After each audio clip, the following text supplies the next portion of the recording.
فیصل نے یہ چیلنج جو ہے وہ بڑے بہادری کے ساتھ قبول کیا. اب علی فیصل کو جو ایڈوانٹیج ہے جو میں نوٹ کر رہا ہوں وہ یہ ہے کہ ایک تو اس کی بازو کی لینتھ، جہاں تک حسن آغا کا جو ہاتھ ہے وہ بہت چوڑا ہے لیکن اس کی بازو کی لینتھ بہت چھوٹی ہے.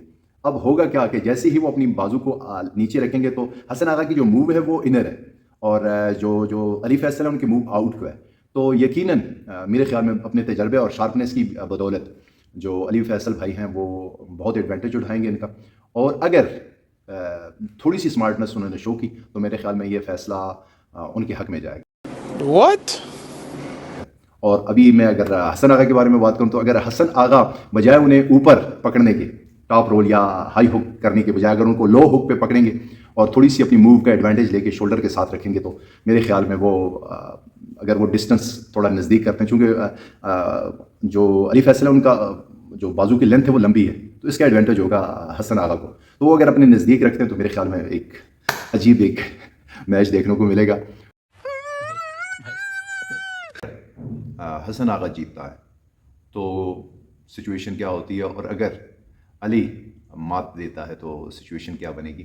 بات کرتے ہیں حسن آغا پہ. اگر حسن آغا نے اس میچ میں فیصل بھائی کو شکست دے دی تو پھر اس کی رینکنگ کہاں پہ ہوگی.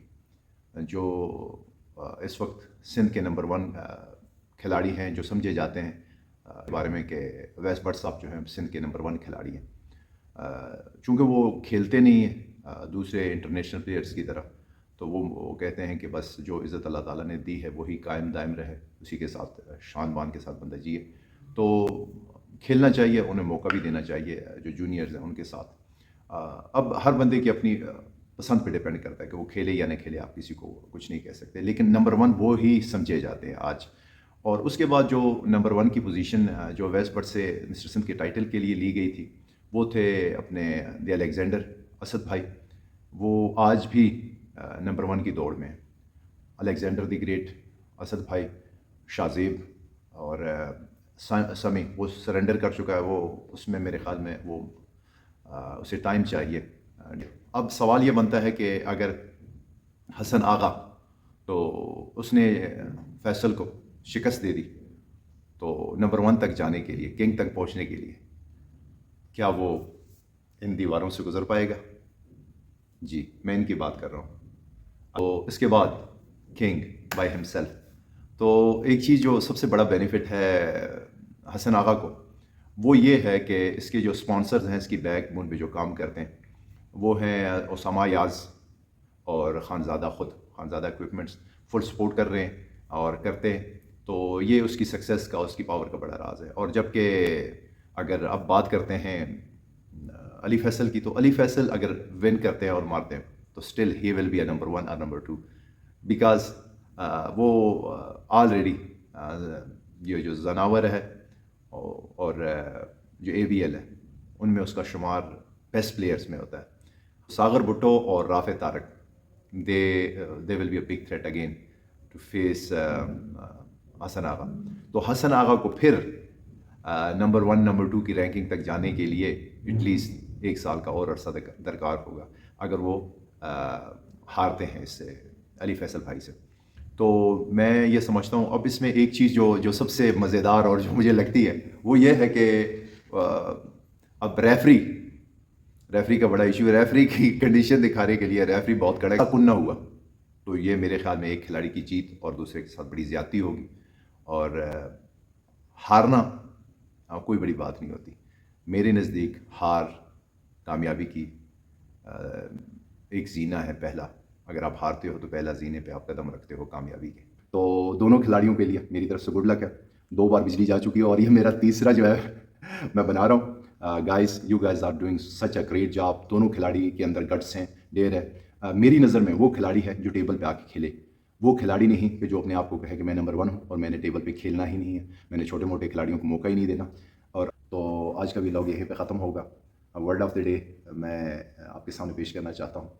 وہ یہ ہے کہ اللہ کے بارے میں ہمیشہ خوش فہم رہیں، اللہ سے مانگیں، اللہ سے دوستی کریں. اسٹے ٹیون، لو آرم ریسلنگ. اللہ تعالیٰ ہم پہ آسانیاں نازل فرمائے اور آسانیوں کو تقسیم کرنے کی توفیق عطا فرمائے.